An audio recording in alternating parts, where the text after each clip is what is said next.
정책 질의를 하려고 하는데 자꾸 이상한 폄훼하고 계속 명예를 훼손하는 질의들이 있어서 한두 말씀 드리겠습니다. 강금실 장과 노무현 정권 시대에 여기 후보자께서는 그야말로 정말 아무나 욕해도 되고 아무나 함부로 대해도 되는 그럴 정도의 마치 그 그리스 신화나 이런 데 나오는 도편 추방 제도 있지 않습니까? 오스트라시즘이라고 하는데 도편 추방을 당한 지도자와 같은 그런 입장이었습니다. 누가 누구를 봐줍니까? 아무나 패도 되는 사람처럼 그 속에서 저쪽 국민의힘의 전신 당의 보호를 위해서 그쪽엔 무죄 받고 후보자는 유죄를 받았는데 다 책임졌지만 억울하다 그 말을 왜 못합니까? 그것에 대해서 입막음하려고 하지 마십시오. 아까 주진우 의원도 인정했다시피 당이 먼저 부탁했다 판결문에 나왔다는 거 아닙니까? 그리고 오피스텔 자꾸 이야기하는데요. 저도 영국, 미국, 일본, 중국, 캐나다 5개국에서 6개월 이상 산 나라만 쳐도 5개국입니다. 10년 정도 해외에 있었는데 그때마다 처가에도 주소지를 갖다 놓기도 하고 오피스텔 어느 오피스텔은 들어가면은 주소지 못 옮기게 해요. 전입신고 못하게 해요. 또 어떤 오피스텔은 되고 또 어떤 오피스텔은 되는데 주인이 싫다고 하고 그런 상황에 맞게 이 복잡한 환경에서 역경을 뚫고 나왔다라고 하는 점을 강조드립니다. 따뜻하고 좋은 데서 사신 분들은 이해할 수 없겠지만 이 험난한 세월에 그것을 돌파하는 그 고통의 과정 속에서 가족 간의 계약서에 왜 중개사를 끼지 않았냐? 왜 낍니까? 이상한 거 아니에요? 말도 안 되는 소리 하지 마시고요. 내 발언하고 있으니 가만히 계세요. 그리고 좀 이따가 신상 발언하세요. 김민석 후보자를 쭉 뵈면은 어떤 느낌이 드냐면 스스로에게 정말 엄격하다. 또 어떨 때는 참 독하다. 또 완벽주의다. 이런 것을 많이 느낍니다. 그걸 느끼려면은 아주 젊었을 때도 그렇지만 계속해서 동일한 느낌이 있는데 그것은 어떻게든지 간에 내가 우리 대한민국과 역사를 위해서 내가 받은 소명 반드시 뭔가 이뤄내고 말리라라고 하는 결심과 확신 그래서 자기를 끊임없이 담금질하고 단단하게 키우고자 하는 그런 의지가 많이 드러나 있고 그것이 있기 때문에 아까 우리 이종배 위원장님 말씀하신 그러한 그 민주화운동 보상금도 받지 않았다. 사적으로 저도 받지 않았습니다.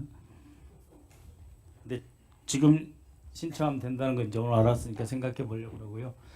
그 나토 회의 불참 정말 결과적으로 잘된 일입니다. 후보자님.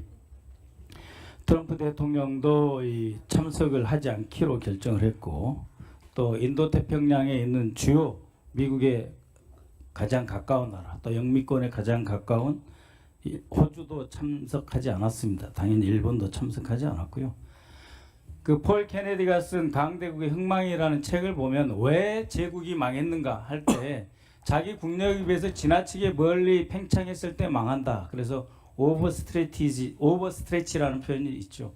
국력과 역량에 비해서 지나치게 멀리 진출한 경우는 망한다라고 하는 것인데 우리는 우리의 안보 대상과 있고 우리의 안보 목표와 평화의 대상이 있습니다. 일단 북한과의 군사긴장 완화를 풀어가면서 동북아 정세를 안정시켜서 더 이상 코리아 디스카운트를 지속되지 않게 그래서 코리아 디스카운트가 아니라 코리아 프리미엄으로 갈 수 있게 해야 된다. 특히 지금 임기 초지 않습니까? 그래서 대통령께서 3일 4일을 지금 비우는 것은 매우 오랫동안 한 달에 가까운 시간이다 이렇게 볼 수 있습니다. 그래서 앞으로 그 국방비를 5%까지 올리라는 이런 압박 지금 현재 우리 GDP 2.4%인데 5%로 올린다 하면은 현재 61조 원이 약 135조 원에 달하거든요. 그런데 우리 민생에 각각 써야 될 돈은 얼마나 많습니까? 그런데 윤석열의 세수 기반 다 망쳐놨어요. 이런 속에서 우리가 좀 더 그 우리 내정을 안정시키고 경제를 단단히 해야 된다라고 생각을 합니다. 최근에 후보자님께서 그 대통령님과 혹은 대통령님 되시 이전에라도 국제 정세 또 안보 방향에 대해서 많은 말씀을 나누셨고 또 철학적인 토대도 함께 보다 공고히 하셨을 거라고 생각하시는데 후보자께서 생각하는 총리로서의 우리 안보의 방향 어떻게 보십니까? 너무나 방대한 것과 관련된 말씀이기 때문에 말씀 주신 것 중에 한 포인트만 말씀을 드릴까 합니다. 이번에 대통령님의 나토 불참을 놓고서 일각에서 혹시 미국과의 관계를 소원하게 하고 일종의 친중 반미적 성향의 반영 아니냐라고 우려하거나 또는 심지어 비판하거나 비난까지 하는 경우가 있는데 그것은 가급적 어떻게든 만날 수 있을 때 단 1초라도 만나면 좋겠다라는 선의에 기초한 일리 있는 문제 제기일 수는 있으나 크게 보면은 꼭 맞지는 않다. 이번 결정에 대해서 이해를 요하는 대목들은 다음과 같은 것이 있다는 말씀을 드립니다. 첫째는 나토 회원국들이 어제도 말씀드렸지만 메인 세션을 2시간 반으로 줄일 정도로 실제 위상이 줄어져 있습니다.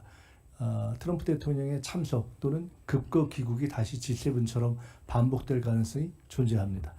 무엇보다도 일본이 한국의 결정 이후에 한국의 결정까지를 감안해서 불참 결정을 한다는 것은 이번에 불참 결정에 대해서 무슨 반미 친중이니 이런 것과 관련해서 프레임을 갖고 공격할 소지는 전혀 없다 하는 말씀을 드리겠습니다. 대통령과는 최근에 또 그렇고 지속적으로 우리 안보에 있어서는 첫째 한미 간의 동맹이 기본축이다. 그리고 한미 동맹뿐만 아니라 한미일 협력, 일본과의 협력이 일반적으로 생각하는 것보다 또 통상 민주당 정부 또는 민주당 정권이라면 생각할 수 있다고 여겨지는 것보다 훨씬 더 경제 안보적으로 중요하다라는 것에 대한 이해를 갖고 계십니다. 그리고 앞으로 여러 가지 안보를 푸는 데 있어서 어찌 보면 한국의 K민주주의 역량이 전 세계 한국에 대한 소프트 파워 영향력을 높여서 앞으로 우리 문제를 풀어가는 데서 매우 중요할 수 있다라는 굉장히 지혜로운 어떤 전략적 인식을 하고 계신다 이렇게 말씀드리겠습니다. 잠깐만요. 네, 이제 일부 여선 또 자칫 잘못해서 한미 동맹이 좀 약화되지 않을까 이런 우려 때문에 그런 염려를 하고 있는데 후보자님 말씀은 뭐 전혀 염려할 사항 아니다. 한미 동맹이 가장 우리 안보에 있어서 가장 중요한 핵심 적인 그런 요소다 하는 말씀 해주신 걸로 이렇게 이해를 하겠습니다. 좀 전에 이제 문재인 정부 때 좀 약화됐다는 그런 평가를 많이 받고 있는데 그런 것 같고 이번 이재명 정부에서는 다를 것이다 하는 그런 말씀으로 받아들이겠습니다. 위원장으로서 이렇게 받아들이면 맞는 거죠. 네. 네. 네. 뭐 때문에